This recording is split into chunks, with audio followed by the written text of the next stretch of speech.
Salam alaikum wa rahmatullahi wa barakatuh. Tu rencontres quelqu'un, sur le papier, tout est parfait. Bon caractère, bonne religion, projet sérieux, tout est nickel. Mais il y a un hic. Tu ressens pas cette attirance physique. Et là, tu te demandes, est-ce que je dois continuer? Est-ce que ça va venir un jour?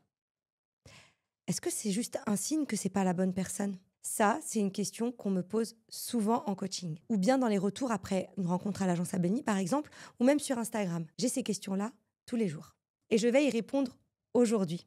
Reste bien jusqu'à la fin de cette vidéo. Je vais te partager aussi 2 histoires très parlantes et surtout, je vais te dire dans quel cas tu dois dire non avec certitude.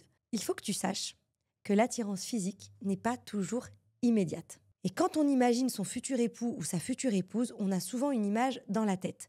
Un style, une allure, une attitude, un regard.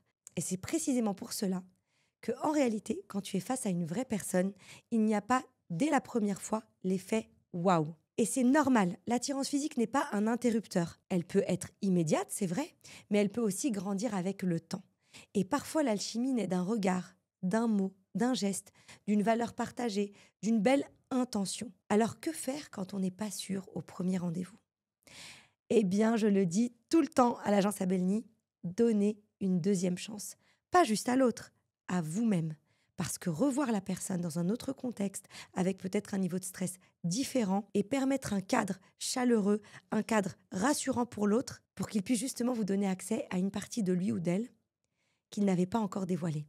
Et c'est peut-être ici que vous serez piqué. Je vais te partager un premier témoignage. Une femme m'a avoué, après son premier rendez-vous à l'agence, qu'elle ne trouvait le prétendant en face tout simplement pas beau. D'accord? Et puis, elle tombe sous son charme. Mais comment, en fait? C'est une des premières femmes que j'ai accompagnées à mon agence. Et c'est pour ça que je conseille ça depuis plusieurs années. Elle me dit, franchement, Sabrina, il est sympa, sur le papier, ça passe et tout. J'ai l'impression que c'est un bon gendre, mais je suis pas attirée.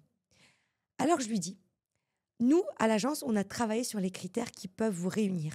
Et franchement, vous avez trop de points communs pour passer à côté d'une relation sérieuse. Je suis certaine que si tu découvres vraiment ce qu'il a dans le ventre et que tu vois à quel point vous avez des points communs et il correspond presque mot pour mot à la liste de l'homme idéal que tu nous as décrite, tu risques de tomber sérieusement amoureuse de cet homme. Je lui dis donc qu'elle n'a rien à perdre et je lui propose de le voir une deuxième fois.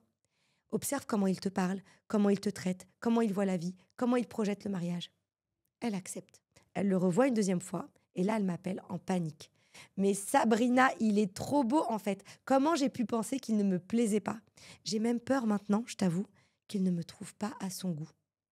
Et tu sais quoi? Ils se sont mariés et ont aujourd'hui 2 enfants.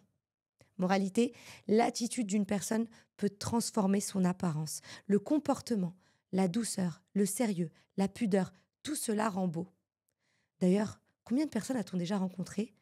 On les trouvait super beaux, mais dès qu'il ouvre ou elle ouvre la bouche, tout s'écroule.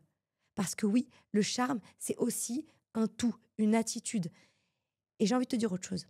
La beauté, elle passe. Mais quand la personne, elle a une beauté intérieure forte, c'est là que l'amour dure. Alors évidemment, je ne te demande pas de te marier avec quelqu'un pour qui tu n'as pas d'attirance physique. Écoute la suite. Deuxième témoignage, deuxième exemple. Lui non plus, il n'était pas convaincu. Donc une autre personne, et cette fois c'est un homme, parce que je vous vois venir d'ici à me dire que oui, les femmes, elles peuvent faire l'impasse sur le physique, mais pas les hommes. Cet homme, que je coachais d'ailleurs à l'agence Abelni, me contacte après une rencontre. Sabrina, elle est super. Matching parfait. Mais physiquement, je t'avoue, c'est pas mon style.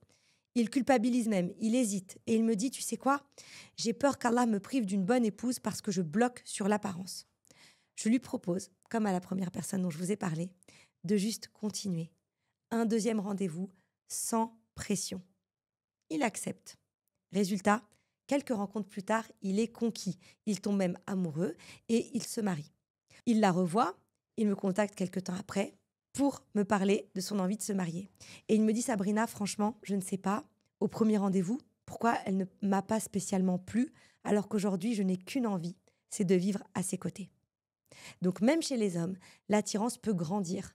Ce n'est pas juste une affaire de femme. Ok, et là vous vous dites, mais si après plusieurs rencontres, il ou elle ne me plaît toujours pas, comment ça se passe? Pourtant, il a toutes les caractéristiques d'une superbe épouse ou d'un super époux. Et là, je vais être très claire. Si au bout de plusieurs rencontres, tu ne ressens toujours pas d'attirance, que tu es même mal à l'aise, que tu le repousses ou que tu la repousses intérieurement, alors ne poursuis pas. Parce que se marier avec quelqu'un qui ne nous plaît pas du tout, c'est se faire du mal à soi-même. Et c'est faire du mal à l'autre. Et personne ne mérite de vivre avec quelqu'un qui le repousse, qui ne veut pas être proche ou qui subit l'intimité ou la présence de l'autre. Et l'attirance physique fait partie de l'amour, de l'équilibre du couple. Elle n'est pas tout, mais elle compte. Et elle compte beaucoup. Donc non, je ne pousse jamais quelqu'un à se marier sans attirance.